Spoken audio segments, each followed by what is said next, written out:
আসসালামু আলাইকুম। আজকে যাব গাংনী বাজারে। খুব জনপ্রিয় দুইটা ভাতের হোটেল আছে। ইনশাল্লাহ আজকে থেকে আমি প্রফেশনালভাবে ব্লগিং শুরু করছি, তাই আপনাদের সাপোর্ট অত্যন্ত জরুরি।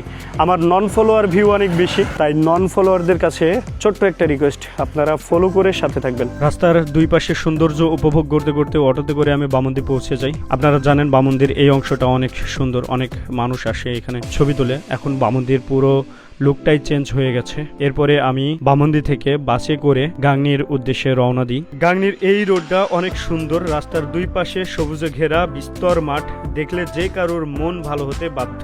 আমি এখন গাংনী বাজারে নামলাম। গাংনী বাজারের পুরো লুক চেঞ্জ হয়ে গেছে একদম। এই সবগুলোতে ফলের দোকানগুলো ছিল, এখন উঠে এই পাশ হয়েছে। আপনাদেরকে ড্রোন শটের মাধ্যমে পুরো বাজারের চিত্রটা দেখাবো ইনশাল্লাহ। এটা হচ্ছে ড্রোন পাইলট। গাংনী বাজারের ড্রোন ভিউটা সম্পূর্ণটা ও নেবে, আর আপনাদের গাংনী বাজারটা একটু সুন্দর করে দেখাবো। খুব সাধারণ, শান্ত আর সিমসাম একটা শহর গাংনী। এখানকার মানুষের জীবনযাত্রাও ঠিক প্রকৃতির মতোই সহজ সরল। আর এই শহরের মূল প্রাণীস্পন্দন লুকিয়ে আছে গাংনী বাজারে। সকাল থেকে রাত পর্যন্ত সাধারণ মানুষের দৈনন্দিন জীবনের ছোট বড় সব চাহিদা মেটায় এই বাজার। চাল, ডাল, শাকসবজি থেকে শুরু করে নিত্য প্রয়োজনীয় সবকিছুর জন্য এটাই ভরসা। এই বাজারের উপর নির্ভর করেই টিকে আছে আশেপাশের এলাঙ্গি, হিজলবাড়ি, জোরপুকুরিয়া, বামন্দি আর ধলার মতো গ্রামগুলো। গ্রামের সহজ সরল মানুষগুলো প্রতিদিন যাতায়াতের আর মেলবন্ধনে গাংনী বাজার যেন এক সুতোয় বেঁধে রেখেছে পুরো অঞ্চলকে। সালামু আলাইকুম ভাই, এক মিনিট কথা বলা যাবে আপনার সাথে? জি ভাই, কাজ শেষ করি। এখানে সবথেকে বিখ্যাত ভাতের হোটেল কোনটা? আমাদের গাংনীতে সবচেয়ে বিখ্যাত হয় যে সামাদ আর সোহান, এই দুইটা। জি, সবচেয়ে মানে এটা হলো আপনার হলো প্রাচীন কাল থেকে চলছে আর কি, মানে অনেক আগে থেকে। আপনি এখানকার স্থানীয়? জি। সালামু আলাইকুম। এই গাংনী বাজারের সবথেকে বিখ্যাত ভাতের হোটেল কোনটা জানেন? আমরা সামাদ সোহান বলি ডাকে। সামাদ সোহান, এদেরটাই সব থেকে ভালো হয়। দূর দূরান্ত থেকে মানুষজন আসে খাইতে, খাবারটা মোটামুটি ভালো হয়। বাঙালির দুপুরের ক্লান্তি আর খিদের শেষ আশ্রয় বোধ হয় একটা ভাতের হোটেল। বিভূতিভূষণের আদর্শ হিন্দু হোটেলের পাতা উল্টালে যেমন হাজারি ঠাকুরের হাতের রান্নার সুবাস পাওয়া যায়, ঠিক তেমনি এক চেনা মৈনক ছড়িয়ে আছে গাংনী সোভান ভাতের হোটেলে। আধুনিকতার ভিড়ে এখানে এলে মনে হয় সময়টা যেন একটু থমকে দাঁড়িয়েছে। ভাই, আপনি এখানে কতদিন ধরে কাজ করছেন? 18-20 বছর। 18-20 বছর? এটা রান্না করে কি? এটা গরু মাংস? যে এটা আমাদের মহাজন রান্না করে, এটা গরু গোশ। মহাজন নিজের হাতেই রান্না করে? জি, মহাজন নিজে রান্না করে। এটা গরুর গোশ? জি, এটা গরুর। কত পিস বিক্রি হয়? আপনার এমন দিন আছে 800 পিস হয়, এমন দিন আছে 700 পিস হয়, 900 পিস হয়, ঠিক নেই। এবারেও 60 কেজি 70 কেজি প্রতিদিন। আমাদের এখানে সবসময় ভিড় থাকে। এটা কিসের মাংস? এটা গরু গোশ, মানে খোলা আছে কিছু হাড়ে গোশ, যারা পছন্দ করে হাড়ে গোশ বলে তাদের হাড়ে গোশ দেওয়া হয়। এই যে হাড়ে গোশ খোলা আছে, যে যেরকম চাই। মাইটি যখন মাইটি দেওয়া হয়। আর ওইটা খাসি গোশ শেষের দিকে, এটা খাসি গোশ। বেচা কেনা শুরু হয় কয়টার সময় থেকে? বেচা কেনা আমাদের 12টা 11:30 থেকে শুরু হয়। 11:30 থেকে চলে কয়টা পর্যন্ত? আপনার যতক্ষণ গোশ থাকে 9টা পর্যন্ত গোশ থাকে, 9টা পর্যন্ত চলে। আর তার আগে গোশ ফুরে যায় ম্যাক্সিমাম। জি, আমার 7টা 6টা 5টা দিকে গোশ ফুরে যায়। ভাই কি মাত্র খাওয়া দাওয়া শেষ করলেন? জি ভাই, আমি মাত্র খাওয়া দাওয়া শেষ করলাম। কেমন খেলেন? আলহামদুলিল্লাহ ভালো, ওনাদের পাকটা খুবই সুস্বাদু। গাংনী বাজারের সব থেকে জনপ্রিয় ভাতের হোটেল হচ্ছে সোভান হোটেল।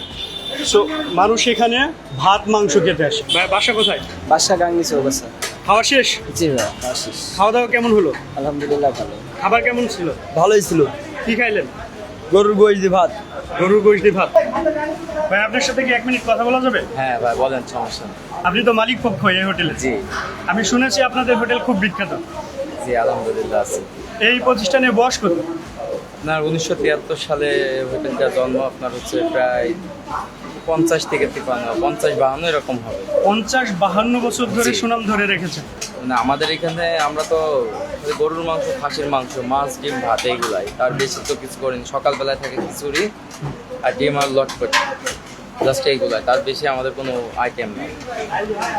এইগুলোর মধ্যে মানে আমরা যেগুলো দিই এর ভিতরে আলহামদুলিল্লাহ মানে সবাই খুশি। মানে সব থেকে বেশি পছন্দ করে আপনাদের গরুর মাংসটা? গরুর মাংস, খাসির মাংস। গরুর মাংস। দর্শক, ফাইনালি আমরা এখন খেয়ে দেখবো আসলে কেমন হয়। গরু মাংসটা নাকি এনারা খুব সুন্দর রাখেন। ভাই, কি কি আছে? গরু, খাসি, মাছ, ডিম। গরু দেবেন দুটা? এটা করে দেবো।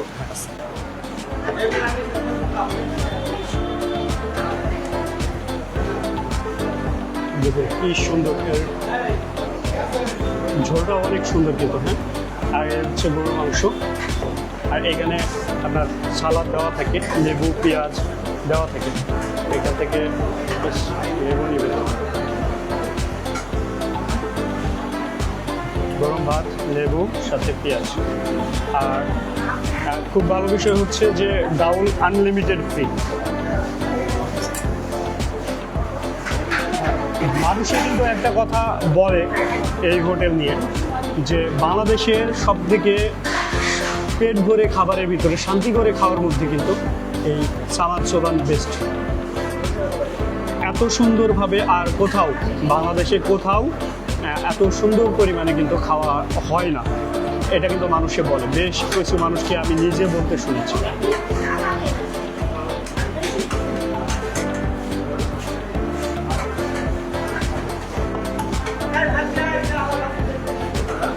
প্রথমে আমি ঝোলটা দিয়ে আগে ভাত মাখিয়ে নিয়ে ট্রাই করছি।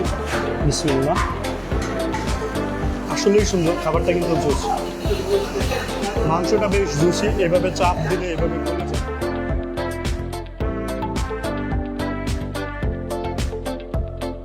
একটা প্রতিষ্ঠানের সুনাম বদনাম কিন্তু থাকেই, বাট আমি ব্যক্তিগতভাবে এদের এই মাংস রান্নাটা কিন্তু খুব পছন্দ করি, গরু মাংসটা।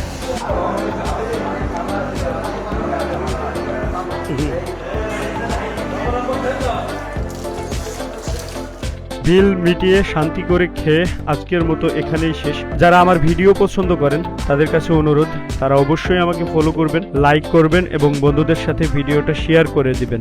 আমি আশা রাখি আপনাদের এই আন্তরিক সাপোর্ট আমাকে নিয়ে যেতে পারে অনেক দূর।